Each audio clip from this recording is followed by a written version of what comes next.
एक और एक 11 होते हैं। ये कहावत हमने बहुत ही बार सुनी है, बट एक और एक 11 हो भी कैसे सकते हैं? एक और एक तो दो होते हैं, right? But I will change your mind in this next 5 or 6 minute video. Let's start with a story and the name of story is ship of Theseus. काफ़ी ही फेमस फिलोसॉफिकल स्टोरी है ये, but let's get started anyways. बहुत साल पहले एक राजा थे, Theseus. वो एक वॉर को जीतकर अपने होमलैंड को वापस आ रहे थे इन अ शिप.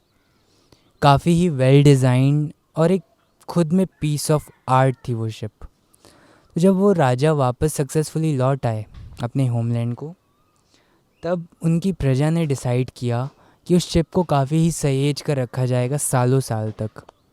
और उन्होंने उस प्रॉमिस को कीप भी किया. कभी भी जब भी कोई पार्ट ख़राब होता, उसको रिप्लेस कर दिया जाता और पुराने पार्ट्स को म्यूज़ियम में रख दिया जाता. कुछ साल बाद एक ऐसा टाइम आया जबकि 100% उस शिप के पार्ट्स रिप्लेस हो चुके थे. From a small screw to the whole wooden log and also the mechanisms of that ship completely replaced. और जो पुराने पार्ट्स थे वो म्यूज़ियम में थे. अब यहाँ पर एक क्वेश्चन आता है कि असली शिप ऑफ थीसिस कौन सा है? वो जो कि अब भी सेल कर रहा है प्रॉपर्ली और जो विद द टाइम रिपेयर हुआ है, या फिर वो जो कि अभी म्यूज़ियम में है? पुराने पार्ट से अगर कंबाइन करके अगर उसे फिर से बनाया जाए तो इन दोनों में से असली शिप ऑफ थीसिस कौन सा है? One more similar question that will help you to answer this one. मैं प्रांजल हूँ, age 21, and it is a well-known biological fact that every cell of the human body is replaced in the span of 5 to 7 years. अगर उस 5 साल को प्रांजल को compare करें इस 21 years के प्रांजल को, तो इन दोनों में से असली प्रांजल कौन सा है?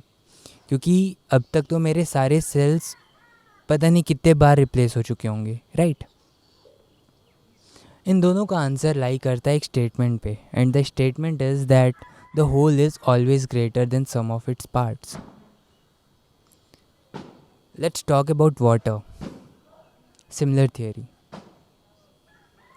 When we talk about water, water is a liquid that is formed when two hydrogen atoms combines with one oxygen atom.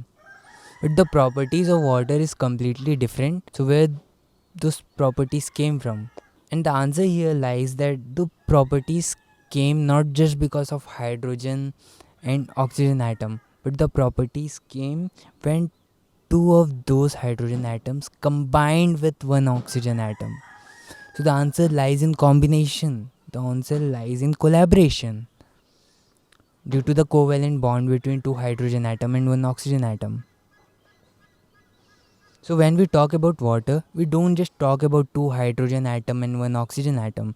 We talk about the liquid formed due to the combination of two hydrogen atom and one oxygen atom, when all of the three atoms are sharing a covalent bond. So let's talk about one more real world example. Let's talk about a team of 5 members. All of the 5 members working brilliantly. They're really hardworking and they have real expertise in their field. Let's consider two situations. पहला situation जहाँ पर ये पांचों individuals अलग काम कर रहे हैं एक नॉन कोलैबोरेटिव इन्वायरमेंट में. वो आपस में काम नहीं कर रहे, मिलजुल कर काम नहीं कर रहे. And the second situation is that all of this 5 members are working as a team. इन दोनों सिचुएशन की अगर हम कंपैरिजन करें तो जो आउटपुट निकल के आएगा इन सेकेंड सिचुएशन जहाँ पर वो एक टीम की तरह काम कर रहे हैं, उसका आउटपुट काफ़ी ही ज़्यादा होगा when compare to the work output from situation 1 जहाँ पर वो नॉन कोलैबोरेटिव इन्वायरमेंट में अकेले काम कर रहे हैं. Again the reason is that the whole is always greater than sum of its parts. यहाँ पर जब हम बात करते हैं इस सिचुएशन की जहाँ पर वो एज ए टीम काम कर रहे हैं, तो वहाँ पर they share their ideas, they work together, and that is why the output is greater than when they were working as an individual. So when we talk about a team, of 5 people, we don't just talk about 5 individuals, but also the collaborative environment that is formed when all of these 5 people work together and share their ideas. And yes, the whole is always greater than some of its parts.